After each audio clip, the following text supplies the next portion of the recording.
Hello students, welcome you to our official YouTube channel maths की पागल दुनिया। And हमने लास्ट वीडियो लेक्चर में यानी कि थर्ड लेक्चर में हमने एक कॉन्सेप्ट किया था कॉन्टिन्यूटी एट अ पॉइंट, है ना। और हल्का सा रिकैप ले लेते हैं कि उसमें क्या बताया था हमने कि कोई भी फंक्शन कॉन्टिन्यूस तभी माना जाएगा x इज इक्वल टू ए पर, कब? जब उसकी लेफ्ट हैंड लिमिट और राइट हैंड लिमिट है ना, ये दोनों आपस में इक्वल होंगी और साथ में ये किसके इक्वल होंगी? फंक्शनल वैल्यू के, है ना। और एक बात और ध्यान रखना, ये जो हमारे पास जो लिमिट्स आएंगी, है ना, देखो left hand limit right hand limit अगर ये दोनों इक्वल हैं तो इसका मतलब है कि लिमिट्स एग्जिस्ट करती हैं, है ना। जब लिमिट एग्जिस्ट करेंगी तभी ये इक्वल आएंगी, अदरवाइज़ नहीं आएंगी, है ना। और अगर लिमिट एग्जिस्ट करेंगी तो उसका जो रिजल्ट होगा ना प्यारे बच्चों, वो फाइनाइट होगा। कैसा होगा? फाइनाइट। मैं यहाँ पे लिख देता हूँ फाइनाइट। ओके, अब हम अपना नेक्स्ट टॉपिक स्टार्ट करते हैं, कॉन्टिन्यूटी एट बाउंड्री पॉइंट्स। तो बाउंड्री पॉइंट्स पर हम कॉन्टिन्यूटी देखते हैं। If a function is continuous in x belongs to a, b, then क्या होगा? हमारे पास दो बाउंड्रीज आ जाएंगी, है ना। वी हैव टू बाउंड्रीज, है ना।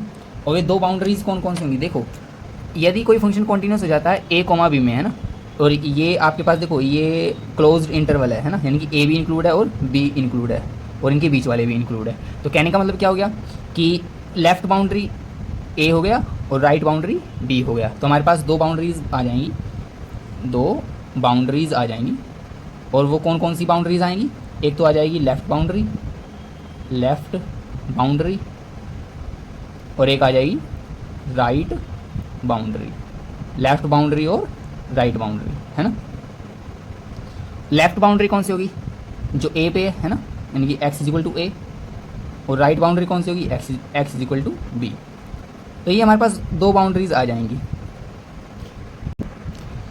अब ये जो हमने लाइन लिखी है इसको एक एग्जाम्पल के थ्रू समझते हैं। बहुत छोटा सा एग्जाम्पल है, जल्दी समझ में आ जाएगा। ये थ्योरेटिकल पार्ट उस प्रैक्टिकल पार्ट से समझ में आ जाएगा। तो देखिए मैंने अब ये कोई ग्राफ ले लिया, है ना। ये कोई कर्व है और सपोज़ क्या कि ये जो पॉइंट है ये यहाँ पर एक्स एक्सिस पे ये x इज इक्वल टू ए हो गया और ये जो पॉइंट है सपोज़ यहाँ पे ये x is equal to b हो गया। ओके, अब यदि मुझे इन बाउंड्री पॉइंट्स, यानी कि देखो बाउंड्री पॉइंट कौन सा? एक तो ए वाला, है ना, x इक्वल टू ए, और एक x इक्वल टू बी, है ना। ये दोनों बाउंड्री पॉइंट्स पे, ये बाउंड्री पॉइंट्स में मुझे कॉन्टिन्यूटी चेक करनी है। तो कैसे? देखो मेरे पास दो पॉइंट्स है, x इक्वल टू ए और x इक्वल टू बी। इन दोनों पे चेक करते हैं at x is equal to A. A पे यदि मैं चेक करूँगा तो देखो, यदि मैं ए पे कॉन्टिन्यूटी चेक करूँगा तो मुझे क्या मिलता है? या तो मैं ए पर चेक करूँगा, है ना, या फिर मैं ए की राइट साइड में चेक करूँगा, क्योंकि लेफ्ट में तो मैं जा ही नहीं सकता क्योंकि हमारा जो कर्व है वो सिर्फ यहाँ तक ही है ना, यहाँ तक। उससे आगे ये लेफ्ट में तो ये जाता ही नहीं है हमारे पास। तो कहने का मतलब क्या हो गया? ए पे जो मैं कॉन्टिन्यूटी चेक करूँगा वो या तो मैं ए के राइट पे चेक करूँगा, है ना, या फिर मैं सीधा ए पे ही चेक करूँगा। F of a plus is equal to f a, है ना। आप ऐसे लिख लीजिए, right hand limit is equal to f of a, right hand limit at x is equal to a plus, वैसे राइट हैंड लिमिट जब लिख दिया तो ए प्लस लिखने की जरूरत नहीं है, चलो छोड़ो, ये is equal to f a. Okay, और यदि देखो यदि मैं बी पॉइंट पे चेक करूँ, अब यदि मैं बी पॉइंट पे चेक करता हूँ तो देखो at x is equal to b, यदि मैं बी पॉइंट पे चेक करता हूँ तो या तो मैं बी के लेफ्ट में, है ना, या तो मैं बी के लेफ्ट में चेक करूँगा या फिर मैं बी पे चेक करूँगा। बी के राइट में तो मैं चेक नहीं कर सकता क्योंकि आगे हमारा कर्व इंक्रीज ही नहीं है ना, यहीं तक हमारा कर्व है। तो यही हमारे पास बाउंड्री पॉइंट है, बाउंड्री पॉइंट बी है। तो बी तक या तो मैं बी पे ही चेक करूँगा या फिर बी से पहले चेक करूँगा, यानी बी के लेफ्ट में। बी के राइट में हम जा ही नहीं सकते। ओके, तो बी पे जो हम कॉन्टिन्यूटी चेक करेंगे तो वो कैसे चेक करेंगे? या तो हम बी के लेफ्ट में चलेंगे, बी का लेफ्ट, एफ ऑफ बी का left is equal to f of b. या आप ऐसे लिख सकते हो कि बी के लेफ्ट हैंड लिमिट, है ना, लिमिट क्या होगी? एक्स अप्रोचेज बी का लेफ्ट, इस फंक्शन का इज इक्वल टू हो जाएगा एफ ऑफ बी के। तो ये हमारे पास था बाउंड्री पॉइंट्स की कॉन्टिन्यूटी चेक करने का तरीका। अच्छा, यदि x इज इक्वल टू ए तो हमने इस तरह से कॉन्टिन्यूटी चेक कर ली, है ना। बी पे चेक करेंगे या फिर बी के लेफ्ट में, बी के राइट में हम जा नहीं सकते। यदि ऐसा हो जाए, देखो बाउंड्री पॉइंट्स है ना, ये यहाँ पे देखो ये रहा एक्स बिलोंग करता है ए कोमा बी, लेकिन यहाँ पे क्लोज ब्रैकेट है ना, तो यानी क्लोज इंटरवल हो गया हमारे पास, तो ए और बी तो इंक्लूड होंगे, लेकिन ए और बी के बीच में जितनी भी वैल्यूज होंगी वो भी इंक्लूड होंगी, है ना। अब देखो यहाँ पे ये जो हमारे पास ये कर्व बना हुआ है, यदि मैं कॉन्टिन्यूटी कुछ यहाँ पे बीचों बीच चेक करने लग जाऊँ, सपोज कीजिए ये यहाँ पे मैं कॉन्टिन्यूटी चेक करने लग जाऊँ, तो मान कर चलो मेरे पास यहाँ पे कोई पॉइंट है एम, है ना, यहाँ पे मेरे पास एम पॉइंट है, तो मैं अब देखो एम पे भी चेक कर सकता हूँ, एम के लेफ्ट में भी चेक कर सकता हूँ, क्योंकि मेरा कर्व एम के लेफ्ट में भी जाता है और ये मेरा कर्व जो है ये एम के राइट में भी जाता है ना, तो मैं एम के राइट में भी कॉन्टिन्यूस यानी कॉन्टिन्यूटीज़ की चेक कर सकता हूँ। ओके, एम के लेफ्ट में भी और एम के राइट में भी। ओके, तो कहने का मतलब क्या हुआ कि हमने ए पॉइंट पे देख लिया, बी पॉइंट पे देख लिया, है ना, ए और बी पे तो देख लिया, लेकिन ए और बी के बीचों बीच यदि पॉइंट हो, बेशक यहाँ पे हो, यहाँ हो, यहाँ पे हो, यहाँ पे कर्व के कहीं पे इनर पार्ट में कहीं पे भी कोई हम पॉइंट ले ले, तो हम उस पॉइंट पे भी कॉन्टिन्यूटी चेक कर सकते हैं, लेकिन उसके लेफ्ट राइट दोनों में कॉन्टिन्यूटी चेक कर सकते हैं। तो हम लिख सकते हैं क्या, एंड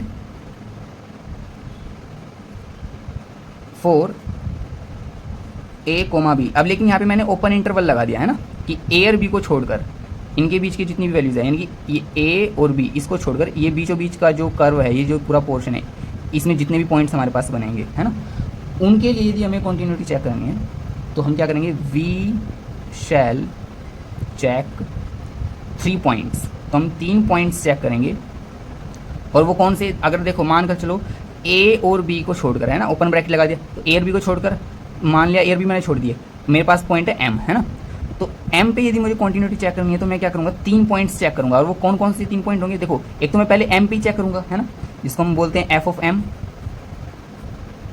है ना, ओके, जिसको हम क्या बोलते हैं, एफ ऑफ एम।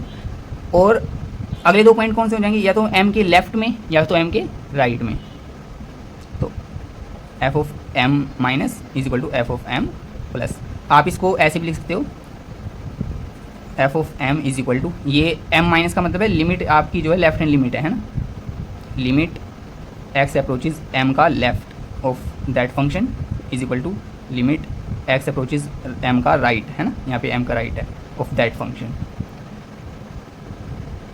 तो इस तरह से हम जो है बाउंड्री पॉइंट्स की कॉन्टिन्यूटी चेक करते हैं। तो बाउंड्री पॉइंट्स की कॉन्टिन्यूटी का मतलब है जो भी हमारे पास इंटरवल दे रखा हुआ है ना, तो ए और बी की कॉन्टिन्यूटी हमने बताया, इस तरह से चेक करेंगे, है ना, ए यहाँ पे है तो हम इसके लेफ्ट में नहीं जा सकते, बी यहाँ पे तो हम बी के राइट में नहीं जा सकते, है ना, और यदि इनके बीच कहीं पे भी पॉइंट है तो हम उस पर भी चेक कर लेंगे और उसके लेफ्ट राइट दोनों में चेक कर लेंगे। आई थिंक ये आपको कॉन्सेप्ट क्लियर हुआ होगा। तो देखिए अब ये जो कॉन्टिन्यूटी हमने चेक की थी 3 बाउंड्री पॉइंट्स पर, है ना, इनको एक बार प्रैक्टिकली हम देख लेते हैं, ग्राफिकल रिप्रेजेंटेशन कैसी होगी।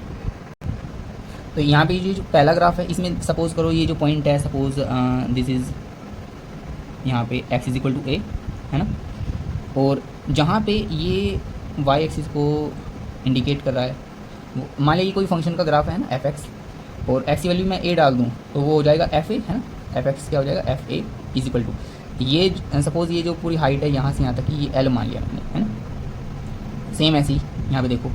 अब मैं क्या देख पाता हूँ कि ये जो पॉइंट हमारे पास है सेकंड ग्राफ में, ये जो पॉइंट है इसको अपन मान लेते हैं यहाँ पे, ये जो यहाँ पे x is equal to a और y एक्सिस पे ये आ जाएगा वही fa बराबर l, है ना, इसको ये जो हाइट है यहाँ से यहाँ तक की, ओरिजिन से यहाँ तक की, इसको l मान लेते हैं। ओके, यहाँ पे देख लेते हैं, ये इस पॉइंट, ये जो पॉइंट है यहाँ पे, ये x is equal to a पे आता है x एक्सिस पे, और सपोज ये यहाँ पे आ गया l पर, है ना। अब देखो यदि मुझे कॉन्टिन्यूटी चेक करनी हो तो यहाँ पे ये जो x is equal to a, first graph में x is equal to a मुझे कॉन्टिन्यूटी चेक करनी है, तो मैं कैसे कर सकता हूँ भाई, मुझे मैंने क्या बताया था कि जब भी बाउंड्री पॉइंट्स हमारे पास होंगे, है ना, ये बाउंड्री पॉइंट है, इस तरह से ये बाउंड्री पे है। ओके, तो कैसे चेक करेंगे, इस प्रोसीजर से चेक करते हैं, है ना। तो यहाँ पे देखो लेफ्ट में है ना, x इक्वल टू a पे, तो a पे तो चेक कर सकते हैं। ओके, a के लेफ्ट में जा सकते हैं, बिल्कुल जा सकते हैं, क्योंकि हमारे पास ये जो कर्व है ना, इस तरह से x के लेफ्ट में, सॉरी a के लेफ्ट में भी जा सकते हैं, a के राइट में भी जा सकते हैं। ओके, तो मैं यहाँ पे क्या लिख सकता हूँ कि मैं लिख सकता हूँ f a is equal to f a minus is equal to f a plus.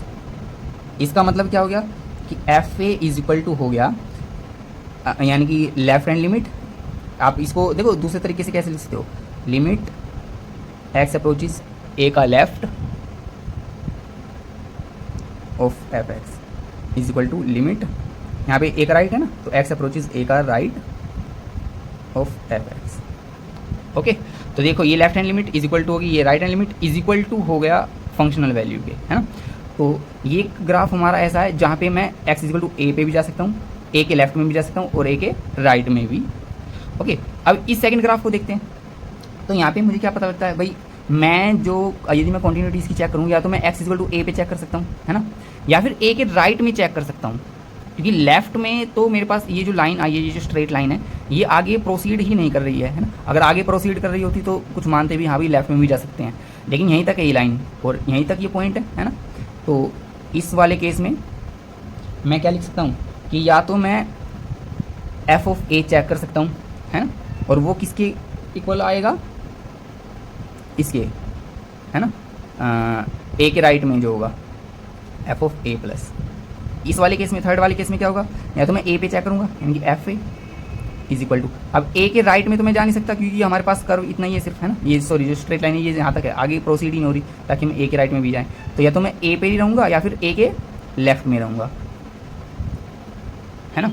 तो हमारे पास ये जो कंडीशन हमने लिखी थी, है ना, कि left hand limit is equal to right hand limit is equal to functional value, है ना। तो ये तीनों आपस में इक्वल होनी चाहिए। अब डिपेंड करता है हमारी सिचुएशन कैसी है। अगर हमारी सिचुएशन कुछ इस तरह से है जैसे हमारा फर्स्ट ग्राफ है, तो यहाँ पे तो हमारे पास तीनों इक्वल आ रही हैं। यदि हमारी सिचुएशन ये सेकंड केस की तरह है कि भाई हम लेफ्ट में जा ही नहीं सकते, तो कोई बात नहीं, आप उस पॉइंट पे रहिए ए पॉइंट पर और ए के राइट में चल दीजिए, क्योंकि ए के राइट में तो यहाँ पे चल सकते हो, है ना। और थर्ड केस में ए पे चल सकते हो और ए के लेफ्ट में चल सकते हो। तो f a is equal to f a minus, है ना, या आप ये कहिए कि f a is equal to, ये एफ ए माइनस का मतलब पता क्या है, यहाँ पे इसका मतलब है कि लिमिट आपकी जो है ए के लेफ्ट में अप्रोच करती है, एक्स अप्रोच इज ए का left of that function F x. यहाँ पे भी सेम आप और में लिखना चाहो तो f of a is equal to limit x approach is a का राइट ऑफ दैट फंक्शन। तो इन तीनों केसेस से हमें एक बात पता चली कि we check continuity in domain only, यानी कि हमें जो डोमेन दे रखा होगा उसी के अंदर हम कॉन्टिन्यूटी चेक कर सकते हैं किसी फंक्शन की, है ना। जैसे यहाँ पे डोमेन हमें क्या दे रखा है कि ए पे भी चेक कर सकते हैं, ए के लेफ्ट और राइट में भी जा सकते हैं। यहाँ पे हम ये भाई इसमें डोमेन क्या है कि हम या तो ए पे रह सकते हैं या ए के राइट में जा सकते हैं, ए के लेफ्ट में तो हम जा ही नहीं सकते बिल्कुल भी, है ना। सेम इसी तरह में। तो ये हमारे पास केसेस है 3। आई होप आपको वीडियो लेक्चर समझ में आया होगा। अगर समझ में आया है तो लाइक शेयर एंड सब्सक्राइब जरूर कीजिए।